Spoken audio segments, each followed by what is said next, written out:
ಪುಷ್ಯಮಾಸ ಸಂಕಷ್ಟಹರ ಗಣಪತಿ ಕತೆ. ಲಂಬೋದರ ಮಹಾಗಣಪತಿ ಸೌರಪೀಠ. ಸಂಕಷ್ಟಹರ ಚತುರ್ಥಿ ಪೂರ್ವ ಕತೆ ಕೇಳಿದ ಮೇಲೆ ಈ ಮಾಸದ ಕಥೆಯನ್ನು ಕೇಳಬೇಕು.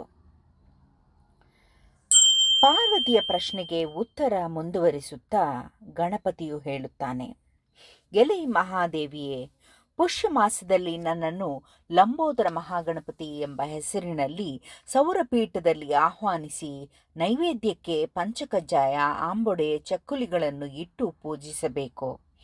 ಅಂತಹವರನ್ನು ನಾನು ಸಕಲ ಕಷ್ಟಗಳಿಂದಲೂ ಪಾರು ಮಾಡಿಸುತ್ತೇನೆ. ಈ ಸಂಬಂಧಿತ ಪೂರ್ವ ವೃತ್ತಾಂತವೊಂದನ್ನು ಹೇಳುವೆ ಕೇಳು. ಹಿಂದೆ ಕೃತಯುಗದಲ್ಲಿ ರಾವಣಾಸುರನು ದೇವತೆಗಳನ್ನೆಲ್ಲ ಜಯಿಸಿ ಅಹಂಭಾವದಿಂದ ಮೆರೆಯುತ್ತಿದ್ದನು. ಹೀಗಿರಲು ಒಮ್ಮೆ ಸಂಧ್ಯಾವಂದನೆಯನ್ನು ಮಾಡುತ್ತಿರುವ ವಾಲಿಯನ್ನು ಹಿಂದಿನಿಂದ ಹೋಗಿ ಹಿಡಿದುಕೊಂಡನು. ಅತಿ ಬಲಿಷ್ಠನಾದ ವಾಲಿಯು ನಗುತ್ತಾ ರಾವಣನನ್ನು ಕಂಕುಳಲ್ಲಿ ಅವುಚಿಕೊಂಡು ಆಕಾಶ ಮಾರ್ಗವಾಗಿ ಕಿಷ್ಕಿಂಧ ನಗರಕ್ಕೆ ಹೋದನು.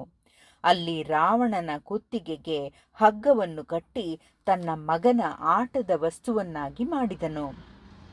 ಕಿಷ್ಕಿಂಧೆಯ ಪ್ರಜೆಗಳೆಲ್ಲರೂ ರಾವಣನನ್ನು ಕಂಡು ಹಾಸ್ಯ ಮಾಡಿದರು. ಇದರಿಂದ ರಾವಣನ ಅಹಂಭಾವವೆಲ್ಲ ನಾಶವಾಯಿತು. ನಂತರ ಗತ್ಯಂತರವಿಲ್ಲದೆ ತನ್ನ ಪಿತಾಮಹನಾದ ಪುಲಸ್ತ್ಯನನ್ನು ಸ್ಮರಿಸಲು ಪುಲಸ್ತ್ಯನು, ಎಲೆ ಕಂದ, ಇದೇನಿದು ನಿನ್ನ ಅವಸ್ಥೆ, ನಿನಗೇಕೆ ಈ ಸ್ಥಿತಿ ಬಂತು ಎಂದು ಪ್ರಶ್ನಿಸಿದನು. ಅದಕ್ಕೆ ರಾವಣನು, ಪಿತಾಮಹರೇ, ದೇವತೆಗಳ ಮೇಲೆ ಜಯಿಸಿದ ಅಹಂಭಾವದಿಂದ ಬರುವ ದಾರಿಯಲ್ಲಿ ವಾಲಿಯನ್ನು ಹಿಡಿದುಕೊಂಡೆ. ಅದಕ್ಕೆ ಆತ ನನಗೆ ಈ ಸ್ಥಿತಿ ತಂದೊಡ್ಡಿದ್ದಾನೆ.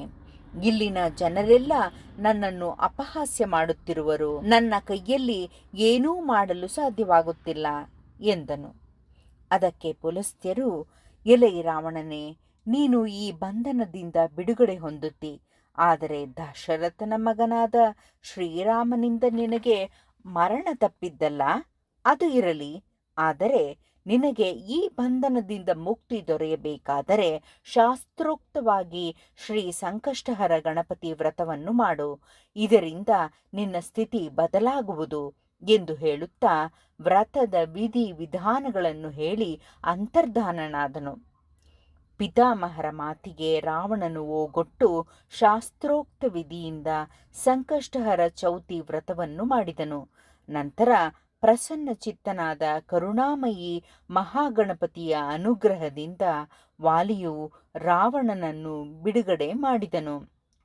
ರಾವಣನು ತನ್ನ ರಾಜ್ಯವನ್ನು ಸೇರಿದನೆಂಬಲ್ಲಿಗೆ ಸಂಕಷ್ಟಹರ ಲಂಬೋದರ ಮಹಾಗಣಪತಿಯ ಪುಷ್ಯ ಮಾಸದ ಕಥಾಮಹಿಮೆಯು ಸಂಪೂರ್ಣವಾಯಿತು.